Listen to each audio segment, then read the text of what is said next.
Hello friends, नमस्कार दोस्तों। आज का वीडियो जो है वो देख रहे होगे कि पीछे बिल्कुल ग्रीन कपड़ा है क्योंकि बारिश बहुत तेज़ हो रही है बाहर, आपको आवाज़ भी आ रही होगी। और ये वीडियो समझ लो मैं आज पूरे दिन थोड़ा सा बिज़ी था तो कोई वीडियो नहीं बनाया मैंने। सुबह हम लोग चाय वगैरह पे भी जो बैठ के गप्पे मारते हैं, आप लोगों को दिखाते हैं चाय पर चर्चा, वो भी नहीं हो पाया। तो मैंने कहा चलो, अभी लाइट कई बार आ रही थी जा रही थी, तो अभी लाइट आई हुई है तो मैं कहा चलो एक वीडियो बनाते हैं। ये वीडियो मैं बना रहा हूँ, जो चिंतन जी हैं, जो मेरे कई बार लाइव में कमेंट करते हो, उन्होंने एक क्वेश्चन किया था कि राकेश जी अपनी राय रखना कि हम 1000 साल तक क्यों गुलाम रहे। 800 साल 1000 साल जो हम गुलाम रहे, कुछ 600 से 800 साल मुग़लों ने किया, 200 साल अंग्रेज़ों ने राज किया, मतलब 1000 साल हम गुलाम रहे, दूसरे देशों ने हम पे आक्रमण किया। तो इसका क्या कारण है, आप क्या सोचते हो? तो मैंने कहा यार, मेरी इन चीज़ों में थोड़ी दिलचस्पी भी रहती थी, और अब आजकल बातचीत जब आप लोगों से चल रही है सारी, तो चलो इस बारे में भी बात करते हैं। तो पहले तो इसका एक मैं जवाब दूंगा, पर उसको मैं एक्सप्लेन नहीं करूंगा, वो किसी और वीडियो में करूंगा। तो अभी एक्सप्लेन करने गया तो पूरा का पूरा वीडियो कई घंटों का हो जाएगा और वो टॉपिक बिल्कुल अलग हो जाएगा। अलग तो नहीं होगा पर लंबा हो जाएगा। कि भारत इसलिए गुलाम रहा क्योंकि भारत एक फीमेल कंट्री है। भारत एक फ़ीमेल कंट्री है। तो अब आप बहुत सारे लोग बोलेंगे यार ये क्या मतलब होता है, भारत एक फ़ीमेल कंट्री तो मेल कंट्री क्या होता है, कौन सी मेल कंट्री होती है, भारत को आपने कैसे फ़ीमेल कंट्री कह दिया, मेल कंट्री क्यों नहीं, इसको साबित करो, ये करो वो करो। तो वो एक अलग मुद्दा है, ये मैंने एक जवाब दिया। आप अपने दम पे रिसर्च कर सकते हो, आपके पास टाइम हो तो कर लेना, नहीं तो मैं किसी न किसी वीडियो में बता दूँगा। ये एक बात है। अब फीमेल कंट्री हो गई, ये तो बात अलग हो गई। भारत की ग़ुलामी के मुख्य रूप से जो मैंने जो चीज़ें समझी, जो थोड़ा बहुत मेरे को जो भी थोड़ा बहुत मालूम है, थोड़ी बहुत अक्ल है, या थोड़ा बहुत जो मैंने समझने की कोशिश करी, जो मेरे सामने चीज़ें आई, वो ये था कि भारत के ग़ुलाम होने के मुख्य 2 कारण थे। बहुत सारे कारण थे पर उनमें से 2 मुख्य कारण थे। एक मुख्य कारण था भारत का आधुनिक ना होना, मतलब लेटेस्ट ना होना। इसको मैं भी एक्सप्लेन करूँगा इसी वीडियो में। और दूसरा कारण था भारत के अंदर जातिवाद का होना।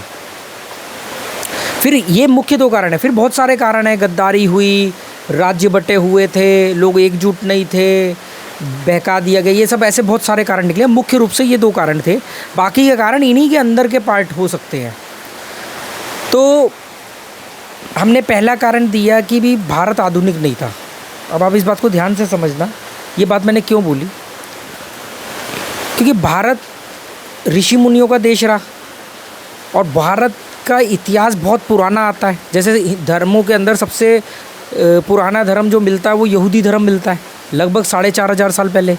और भारत का इतिहास खोजते हो आप तो 5125 साल पहले तो गीता लिखी गई, मतलब महाभारत काल था। उससे पहले फिर रामायण काल था। तो हमारा ये मानना है कि हमारा जो इतिहास है वो जो दुनिया का सबसे प्राचीन धर्म है यहूदी धर्म, जिसमें से ईसाई धर्म निकला, जिसमें से फिर इस्लाम निकला, उस यहूदी धर्म से भी बहुत पुराना है, कई गुना पुराना है। ये हमारा मानना है, ठीक है। और हम इस पुराने पे बहुत गर्व करते रहे कि ऋषि मुनियों का देश है। वेद लिखे गए, ऋग्वेद, यजुर्वेद, सामवेद, अथर्ववेद, फिर अथर्ववेद का उपनिषद आया, और वास्तुशास्त्र जो है हमारे 4 वेदों में से जो अथर्ववेद है उसी का उपनिषद है। और फिर कई पुराण लिखे गए, गरुड़ पुराण, शिव पुराण, गंगा पुराण, ऐसे बहुत सारे पुराण लिखे, मतलब बहुत सारा ऋषि मुनियों का देश है, बहुत कंटेंट उनका मौजूद है। ये सब चीज़ें हम इन्हीं चीज़ों पे गर्व करते रहे, और जिन लोगों ने हमारे पर राज किया वो चाहते थे कि हम इन्हीं चीज़ों में उलझे रहें, जिससे कि हम उनका मुकाबला करने की बजाय, उनके अत्याचारों को काउंट करने की बजाय हम इस बात पे गर्व करते रहे। जैसे आज की डेट में होता है ना कि तमाम परेशानियां चारों तरफों पर, वो इसी बात पे गर्व करते रहेंगे कि यार हमारा देश में ये खूबी है, वो खूबी है, वो है, ये है। ये खूबी उनको दिखा करके उनका अभी के मुद्दों से, अभी की परेशानियों से उनको ध्यान भटका दिया जाता है, या वो खुद भी भटकना चाहते हैं कि मज़ा मिले, डोपामिन रिलीज़ हो दिमाग में। तो इसमें आधुनिक भारत कैसे नहीं है, ये तो मैंने कनेक्ट कर दिया कि प्राचीन भारत पे हम गर्व करते रहे और उससे कनेक्ट रहे, आधुनिक नहीं हो पाए। कैसे, मैं आपको बताता हूँ। भारत में 2500 साल पहले सिकंदर ने हमला किया।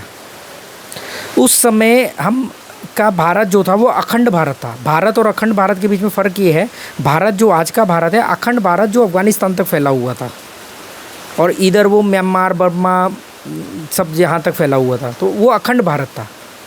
तो अगर हम अखंड भारत को काउंट करते हैं तो 2500 साल पहले जब अलेक्जेंडर द ग्रेट, जिसको हम सिकंदर महान बोलते हैं, जिसको विश्व विजेता बोलते हैं, जिसने 35 वर्ष की आयु में दुनिया जीत ली थी, तो वो उसने जब भारत पर हमला किया, अखंड भारत पर, अगर हम अखंड भारत की बात करें तो उसने भारत पर हमला किया था, वो भारत तक आया था। और अगर हम आज के भारत की बात करें तो वो नहीं आया था, क्योंकि उसने सिंधु नदी पार नहीं करी थी जो पाकिस्तान में है। तो वहाँ पर उसका मुकाबला हुआ राजा पोरस से, और राजा पोरस उससे लड़ने के बाद हार गया। जबकि राजा पोरस के पास बहुत बड़ी सेना थी, बहुत ताकत थी, सब कुछ था, पर एक चीज़ की कमी थी, आधुनिकीकरण, लेटेस्ट नहीं थे हम। और ये कमी आज भी है, अगर आप ठंडे दिमाग से सोचो तो।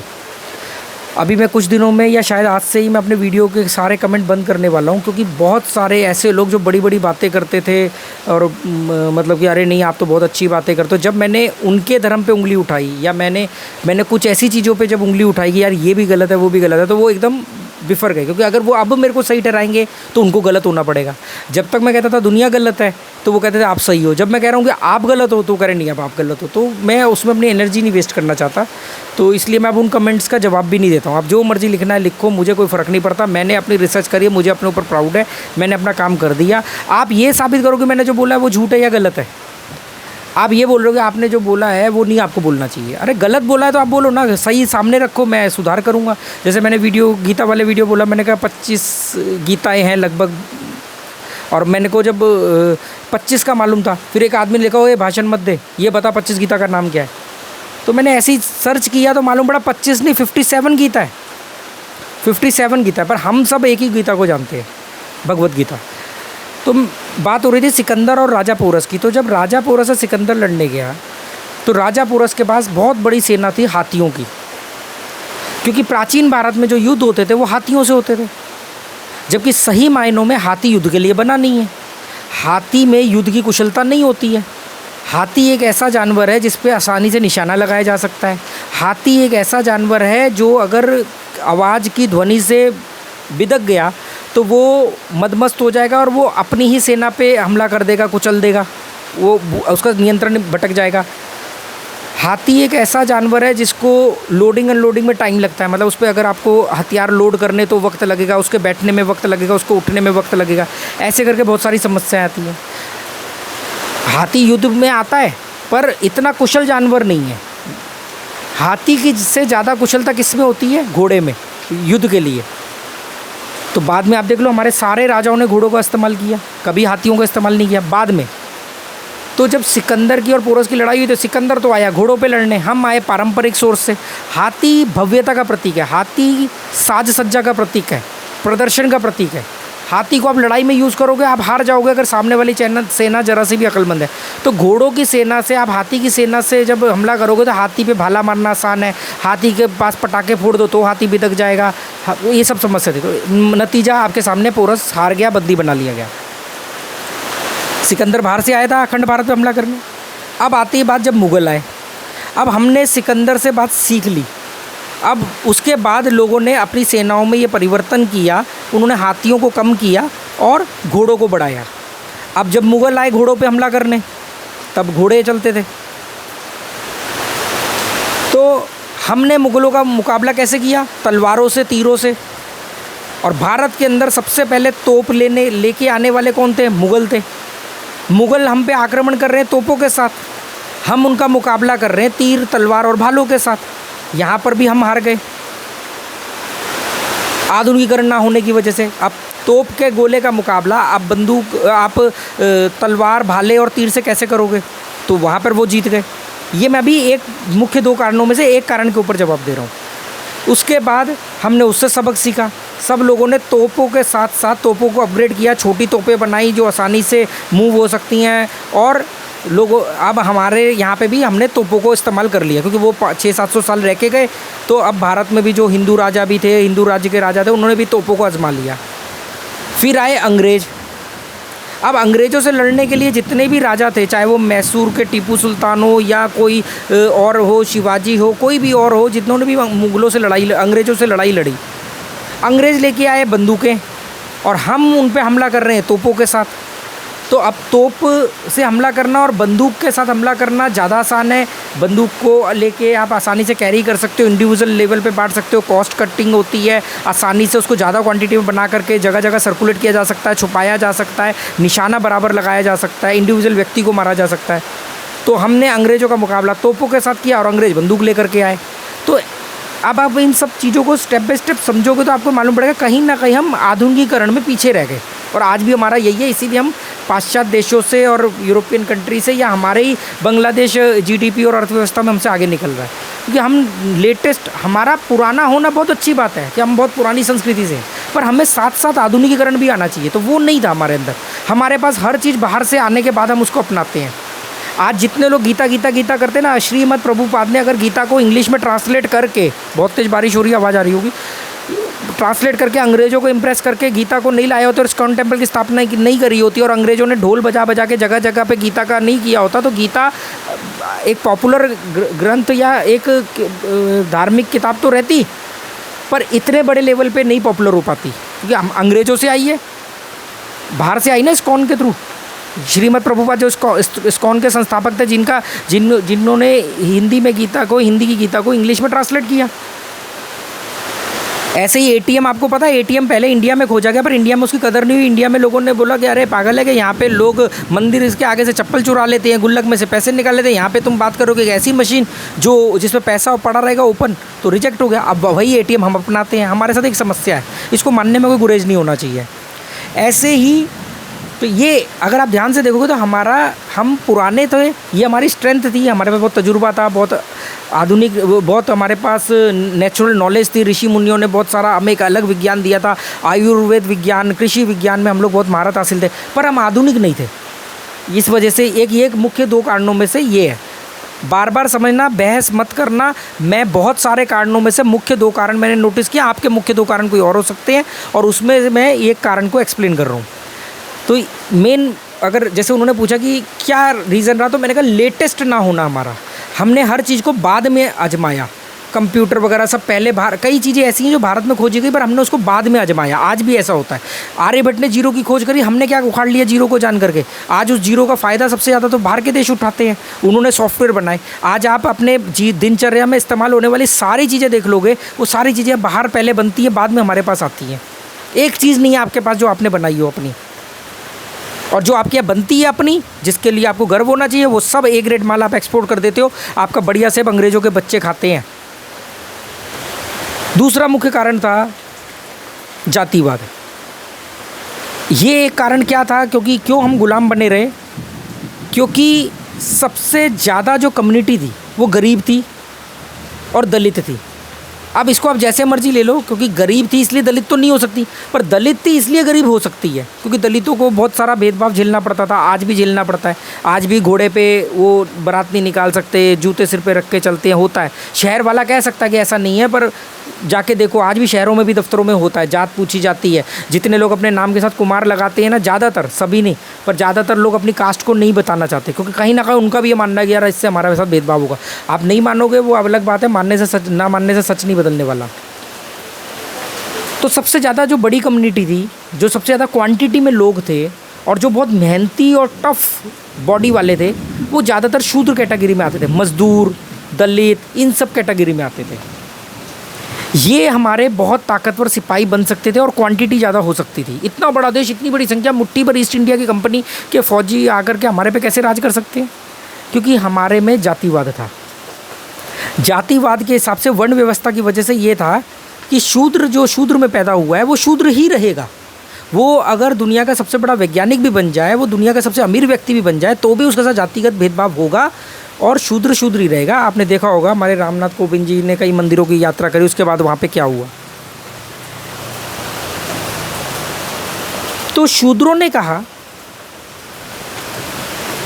कि सत्ता ब्राह्मणों के हाथ में रहे, मतलब हिंदुओं, मतलब हिंदुस्तान के, भारत के लोगों के हाथ में रहे, जो ऊंची कास्ट में हैं, संपन्न लोग हैं, या वो सत्ता मुगलों के हाथ में आए, या वो अंग्रेज़ों के हाथ में आए, या अंग्रेज़ों से लड़ने के बाद वापस इनके पास आए, हमारे भारतवासियों के पास आए।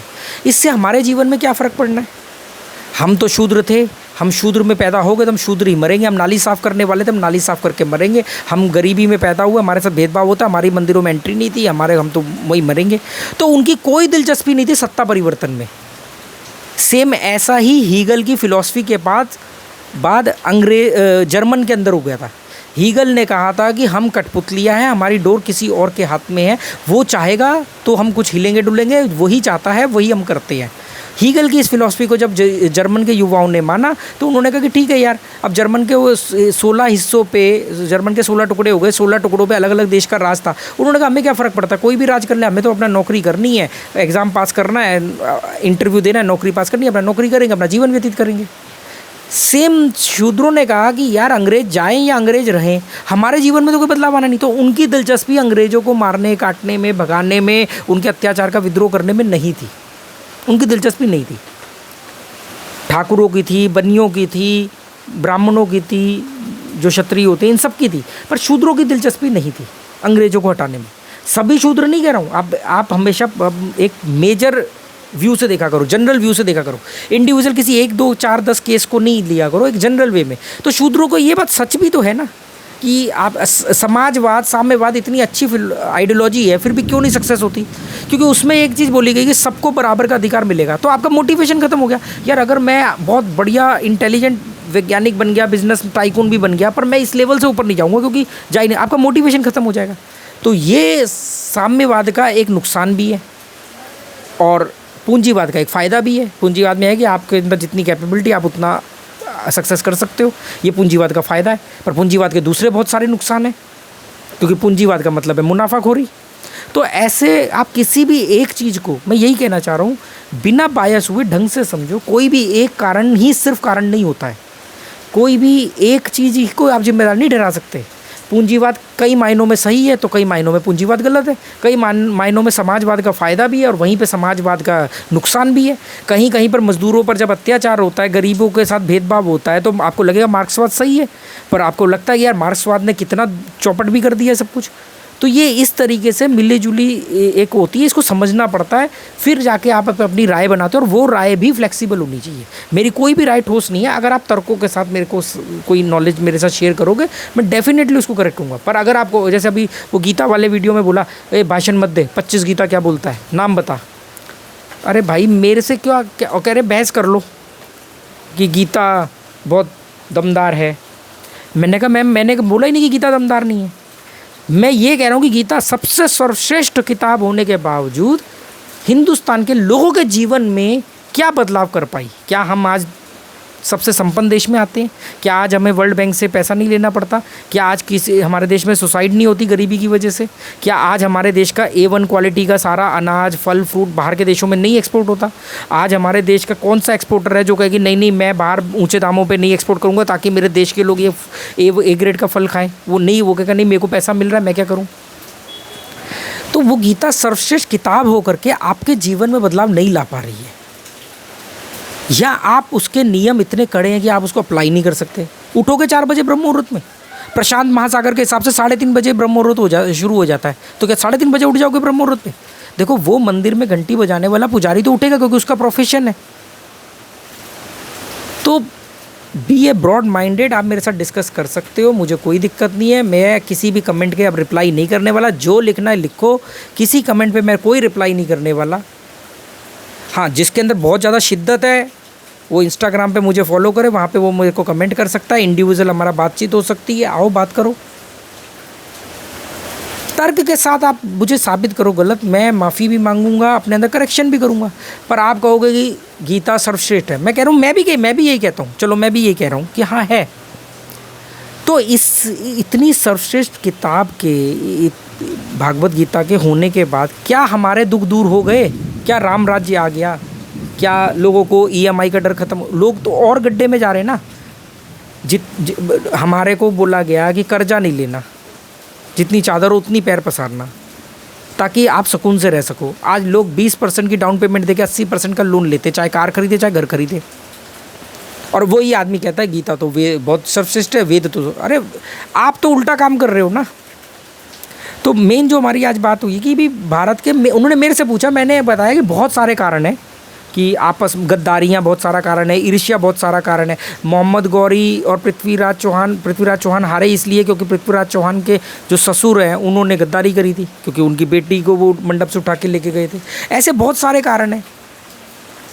गद्दारी की वजह से हिंदुस्तान गुलाम हुआ, भ्रष्टाचार करप्शन की वजह से हिंदुस्तान गुलाम हुआ, बेहतर बेनिफिट के लालच में हिंदुस्तान गुलाम हुआ।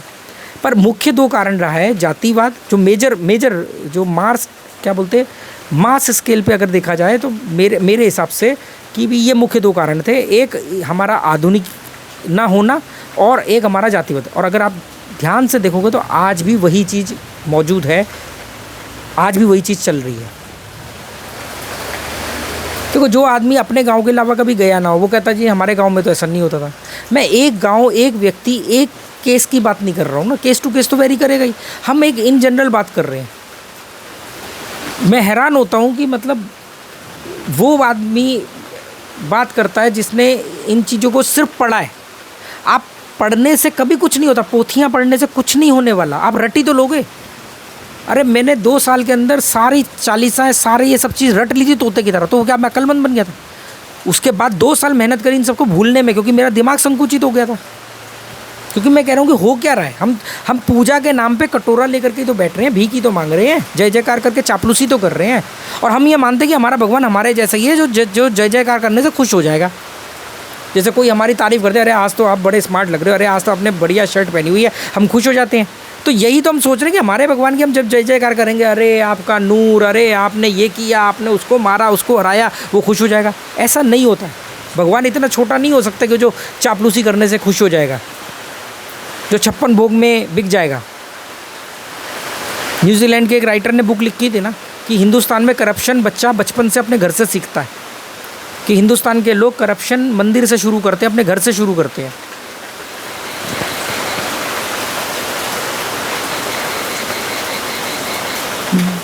आपके पास कोई बहुत बढ़िया आइडिया है, बहुत बढ़िया आइडिया है, बहुत ज़बरदस्त आइडिया है, माइंड ब्लोइंग आइडिया है, उससे जीवन सफल हो सकता है, पर आप उसको लागू नहीं कर रहे हो या कर नहीं सकते हो। उसका क्या फ़ायदा? अचार डालोगे उसका?